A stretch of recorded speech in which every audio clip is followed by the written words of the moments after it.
Hello students, welcome to the Inspire Academics. तो आप लोगों को याद होगा बायोमोलिक्यूल्स में पढ़ा रहा था आप लोगों को क्लास 12 का chapter number 10।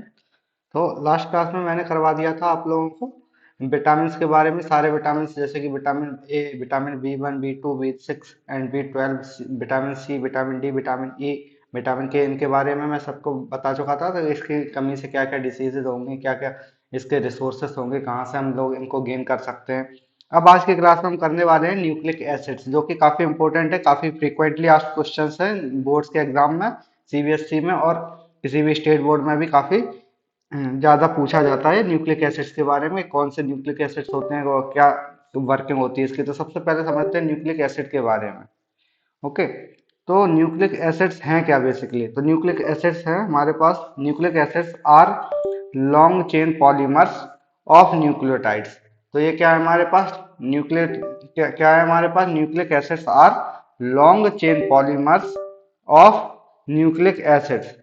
Okay, long chain polymer of nucleotide, so they are also called polynucleotide. यानी कि इनका नाम क्या हम बोल सकते हैं कि पॉलीन्यूक्लियोटाइड्स, और हम बोल सकते हैं न्यूक्लिक एसिड्स को। अब इनके दो टाइप्स होते हैं। जैसे कि अगर हम अपनी बात करें तो हमारी बॉडी में डीएनए भी प्रेजेंट होता है और आरएनए भी, यानी कि डीऑक्सी राइबो न्यूक्लिक एसिड। और दूसरी जगह अगर हम बात करें तो राइबो न्यूक्लिक एसिड, ये भी प्रेजेंट होता है। अब इसमें डिफरेंसेस आया था लास्ट टाइम, तो ये हम बोल सकते हैं कि दो डिफरेंसेस आए थे, 2 मार्क में आया था ये, तो मैं बता देता हूँ। एक तो नाम इसका नेम ही है डिफरेंस कि डीऑक्सी राइबो न्यूक्लिक एसिड होता है, और इसका दूसरा हो सकता है कि राइबो न्यूक्लिक एसिड। सेकंड हमें लिखना था कि ये होता है डबल हेलिक्स।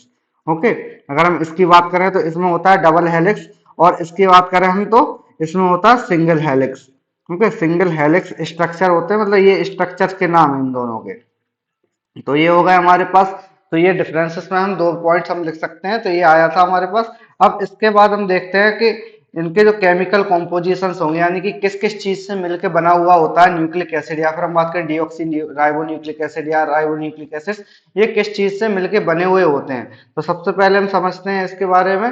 जो देखते हैं क्या है हमारे पास, हाइड्रोलिसिस, हाइड्रोलिसिस ऑफ डीएनए, यानी जब भी हम हाइड्रोलिसिस करवाएंगे, और अगर हम आरएनए का भी हाइड्रोलिसिस करवाएंगे, दोनों में से किसी का भी एक का करवा सकते हैं, तो ये क्या करेंगे, यील्ड्स ए पेंटोज शुगर। पेंटोज शुगर मतलब हम बोल सकते हैं कि पेंटेन वाला, यानी कि 5 कार्बन वाला एक शुगर इसमें प्रेजेंट होता है।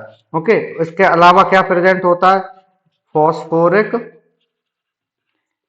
Acid and nitrogen containing nitrogen containing heterocyclic compound. Okay, nitrogen containing heterocyclic compound, ये सारी चीजें इसमें प्रेजेंट होती हैं। अब कैसे हमें पता लगा, क्योंकि हमने हाइड्रोलिसिस करवाया। तो हाइड्रोलिसिस कराने से, यानी कि वाटर के साथ में हमने जब रिएक्शन करवाई, तो ये क्या हुआ, ये टूट गया। मतलब कि इनके जितने भी पार्ट्स थे वो अलग अलग हो गए सारे, यानी कि जो भी हम इसमें यूनिट्स पहले जुड़ी हुई थी, वो सारी यूनिट्स अलग अलग हो जाएंगी। तो जिससे कि हमें पता लग सकता है कि ये क्या, कौन से कॉम्पोजिशन इसमें प्रेजेंट होंगे। हम बोल सकते हैं नाइट्रोजन कंटेनिंग, ये हाइड्रो जो हमारे पास क्या, nitrogen containing heterocyclic compounds present होता है। या फिर हम बात करते हैं, इसको हम दूसरा नाम दे सकते हैं, जिसे हम बोल सकते हैं बेस। तो ये नाइट्रोसिल बेसिस हम लोग इनको और दूसरा नाम बोल सकते हैं। ओके, अब इसके बाद अगर हम देखें तो क्या है, इन DNA molecules sugar sugar moiety is beta D two, यानी कि deoxyribose. Okay, where अगर हम बात करें आरएनए की, where RNA it is beta D ribose. Okay, तो ये हम बोल सकते हैं ये जो शुगर है ये प्रेजेंट होता है। ओके, मोस्टली हम बोल सकते हैं क्या, DNA, in DNA molecule sugar mostly is, sugar mostly, ये मैं लिख देता हूँ, थोड़ा गलती से ये लिख दिया, मोस्टली लिख दिया मैंने, mostly present. Okay, mostly present क्या होगा हमारे पास, mostly present is beta D two deoxyribose and where, अगर हम बात करें आरएनए की तो बीटा डी राइबोस, इस टाइप की शुगर प्रेजेंट होती हैं। अब हम देखते हैं इनके स्ट्रक्चर्स क्या क्या होंगे। तो बीटा डी राइबोस का स्ट्रक्चर हम ऐसे बना सकते हैं, इस टाइप से। यानी कि हमें पता है कि पांच कार्बन होते हैं उसकी रिंग होती है, और इसके साथ ऑक्सीजन यहाँ पे जुड़ा हुआ है। ओके, तो यहाँ पे हाइड्रोजन OH एंड H, और अगर यहाँ देखें तो OH, और ऊपर की साइड यहाँ पे है CH2OH, और यहाँ H। ये इसको हम बोलते हैं बीटा डी राइबोस। तो ये होगा हमारे पास एक स्ट्रक्चर। सेकेंड स्ट्रक्चर की बात करना तो सेम सेम जैसे ये दिख रहा है बनाएंगे हम ऐसे ही, बट इसमें जो अरेंजमेंट होगा वो थोड़ा सा चेंज होगा। ओके, तो चेंज कहाँ पे होगा मैं अभी बताता हूँ। OH एंड H, यहाँ पे होगा फिर से H, OH एंड यहाँ पे H आ जाएगा, फिर इसके बाद HOH, और इसके बाद CH2OH, और अगर हम यहाँ देखें तो फिर हाइड्रोजन यहाँ पर प्रेजेंट होगा। इसका नाम है बीटा D2 डीऑक्सी राइबोस। ये हमारे पास हो गई दो टाइप की शुगर। अब इन दोनों में डिफरेंस देखो, यहाँ पे आता है, यहाँ OH है इस ग्रुप में, और यहाँ पे अगर हम देखें तो H प्रेजेंट है। ओके, तो ये हमारे पास बेसिकली डिफरेंस, इनका ओरिएंटेशन चेंज है। ऊपर हाइड्रोजन था इसमें, और इधर ऊपर क्या है हमारे पास, इसको मैं एक बार और बना देता हूँ। हाँ, इसमें दोनों तरफ हाइड्रोजन ही प्रेजेंट है, इसमें हाइड्रोक्सिल यानी कि OH ग्रुप इसमें एक जगह पे मिसिंग है। ओके, तो इस टाइप से हम बोल सकते हैं क्या, बीटा D2 ये डीऑक्सी राइबोस, और इसमें क्या है बीटा डी राइबोस। तो ये दोनों के स्ट्रक्चर्स हो गए हमारे पास। अब इसके बाद हम आगे चलते हैं। हमारे पास और भी काफी चीजें हैं पढ़ने के लिए आज, है ना। Containing DNA contains 4 bases. कौन कौन से 4 बेसेस कंटेन करेंगे। एक तो होगा एडिनिन, ओके, जिसे हम शॉर्ट फॉर्म में ए से हम बोल सकते हैं। दूसरा होगा ग्वानिन, तो ग्वानिन को हम जी से इंडिकेट करते हैं। थर्ड होगा हमारे पास साइटोसिन, तो साइटोसिन को हम करते हैं सी से रिप्रेजेंट। इसके अलावा होता है थायमिन, ओके, थायमिन, तो ये हो जाएगा हमारे पास टी। अब इसके अलावा हमारे पास जो आरएनए है, तो आरएनए की हम बात कर सकते हैं। आरएनए कंटेन 4 बेसेस, ये और ये क्या करते हैं, 4 बेसेस ये भी कंटेन करते हैं। इनमें से 3 तो सिमिलर है, बट इसमें क्या होगा, एक यूरेसिल बेस आ जाता है इसमें। ओके, यूरेसिल यानी कि U at the place of thymine, यानी कि ये क्या कर देगा, थायमीन को रिप्लेस कर देगा। यानी कि एक डिफरेंस हमारे पास ये आ गया, है ना। यूरेसिल प्रेजेंट है, ये अब्सेंट होता है यहाँ पे थायमीन।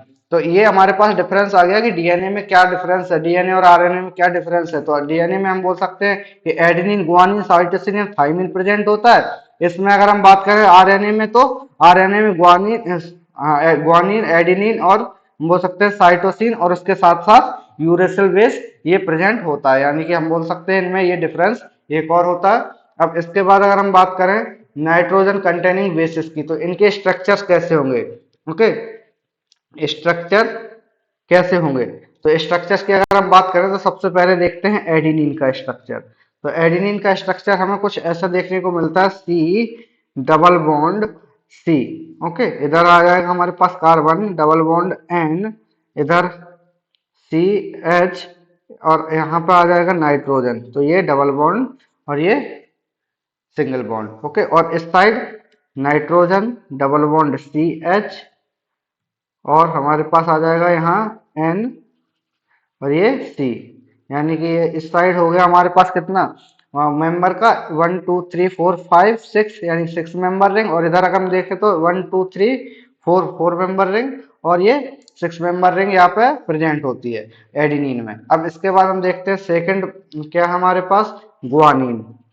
तो गुआनिन का स्ट्रक्चर कैसा होगा, सबसे पहले वही हम बनाएंगे, C डबल बॉन्ड CNH, और यहाँ पे CNH2 डबल बॉन्ड, और यहाँ से सिंगल बॉन्ड आएगा N, और ऊपर की side double bond O। Okay, इस साइड से हम बोलेंगे N, और नीचे से NH यहाँ पे प्रेजेंट होगा। इसके साथ साथ C और H, ये देखो इन दोनों में डिफरेंस इस टाइप से हम बोल सकते हैं। तो ये हमारे पास हो गया ये 6 मेंबर रिंग, इधर से 1 2 3 4 5 यहाँ पे 5 मेंबर रिंग, यानी कि इसमें हो गई 5 मेंबर और 6 मेंबर रिंग। दो टाइप की होंगी, इसमें 4 मेंबर और 6 मेंबर रिंग ये प्रेजेंट होती है एडेनिन में, और दूसरी जगह अगर हम देखें तो 5 मेंबर 6 मेंबर रिंग इसमें ग्वानिन में प्रेजेंट होती है। अब आते हैं हम नेक्स्ट बेस की बात करते हैं। तो नेक्स्ट बेस में क्या है हमारे पास, सी NH2 double bond N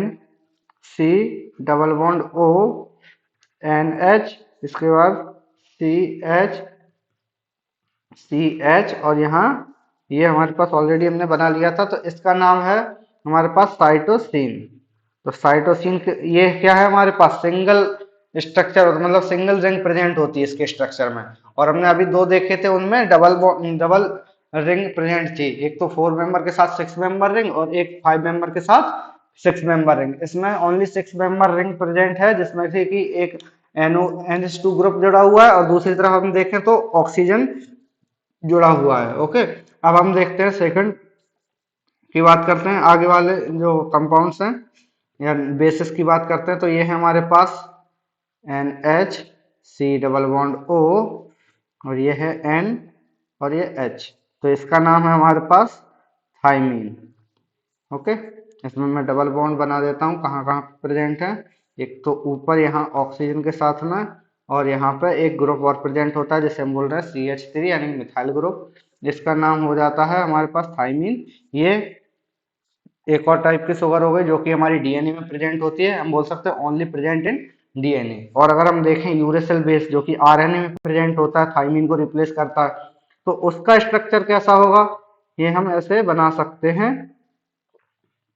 CH NH और यहाँ पर C आएगा डबल बॉन्ड O, इधर से यूरेसिल बेस हमने बना लिया है। यूरेसिल यानी कि U, इधर T से रिप्रेजेंट करते हैं इसको, इधर यूरेसिल यानी कि U हो गया हमारे पास। ये इस टाइप के सारे स्ट्रक्चर्स हम लोगों ने बना लिए हैं। ओके, तो अब हम देख सकते हैं जो प्रिमिडिन्स होंगे, मतलब प्रिमिडिन्स क्या होंगे, मतलब जो हमने स्टार्ट किया है जो स्ट्रक्चर, तो दो टाइप के हमने देखे, एक में तो सिंगल बोल सकते हैं सिंगल रिंग प्रेजेंट है, और एक में बोल सकते हैं हम क्या कि इसमें डबल रिंग प्रेजेंट है। तो जो डबल रिंग वाले होंगे उससे हम बोलते हैं प्यूरिन्स यानी कि एडेनिन एंड ग्वानिन, और जो प्रीडिन्स होंगे वो हम बोलेंगे सिंगल वाले स्ट्रक्चर है, जो कि मतलब कि हम बोल सकते हैं ये जो बेसिस है वो कहाँ से बनाए गए हैं, कहाँ से ड्राइव किए हैं, प्रीडिन प्रिमिडिन के स्ट्रक्चर से। ओके, तो ये हमारे पास है साइटोसिन, सेकेंड थाइमीन, और अगर हम देखें तो एंड यूरेसिल।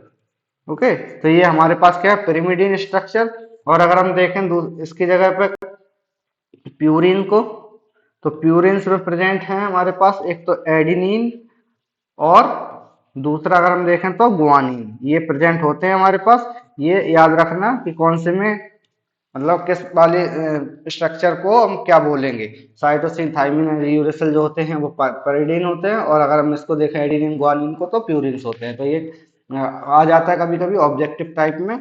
ओके, अब इसके बाद हम देखते हैं जो स्ट्रक्चर होगा न्यूक्लिक एसिड का। तो न्यूक्लिक एसिड का स्ट्रक्चर कैसे बनेगा हमारे पास, स्ट्रक्चर ऑफ न्यूक्लिक एसिड। तो न्यूक्लिक एसिड में हम बोल सकते हैं शुगर होगा, शुगर के साथ साथ बेस होगा जिसे हम क्या बोल रहे हैं, न्यूक्लियोसाइड, न्यूक्लियोसाइड। ओके, ये हो गया हमारे पास न्यूक्लियोसाइड। न्यूक्लियोसाइड में शुगर प्लस बेस होता है प्रेजेंट। ओके, अब इसके बाद अगर हम देखें तो base join at one first position of sugar, यानी कि शुगर की जो फर्स्ट पोजीशन है उस पर ये प्रेजेंट होता है बेस। ओके, अब इसके बाद अगर हम देखें तो न्यूक्लियोटाइड की बात करते हैं, तो हमें बेसिकली न्यूक्लियोटाइड ही तो पढ़ना है ना, न्यूक्लियोटाइड ही तो होते हैं हमारे जो पॉलीन्यूक्लियोटाइड हम बोल सकते हैं डीएनए या फिर आरएनए को।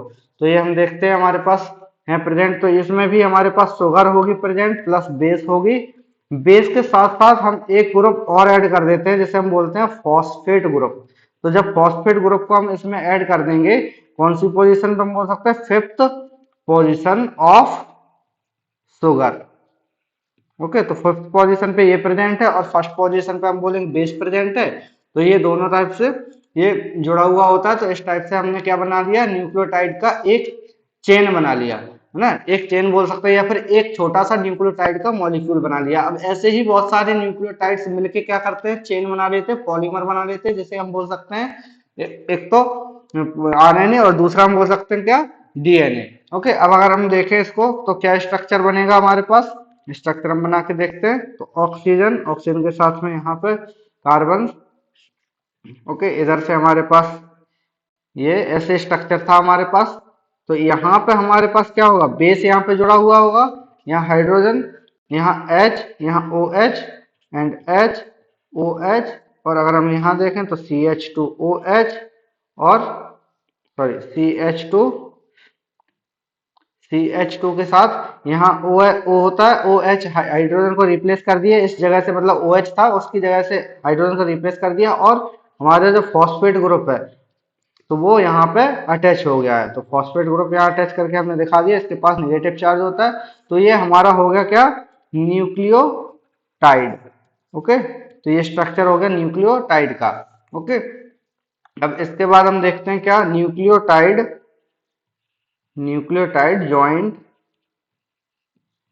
Together by phospho diester linkage. Okay, इसमें हमने काफी सारी लिंकेज के बारे में पढ़ लिया है ना, ग्लाइकोसिडिक लिंकेज है ना। अभी हमने क्या मिल गया, phospho diester linkage. Okay, between, इसके बीच बीच में होगा बिटवीन 5 डिग्री एंड 3 डिग्री, या फिर 5 डिग्री और sorry fifth and third carbon atom of pentose sugar, यानी कि जो हमारी शुगर है उसके फिफ्थ और बोल सकते हैं थर्ड कार्बन पे ये प्रेजेंट होता है।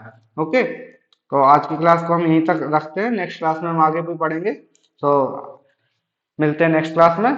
Thanks for watching.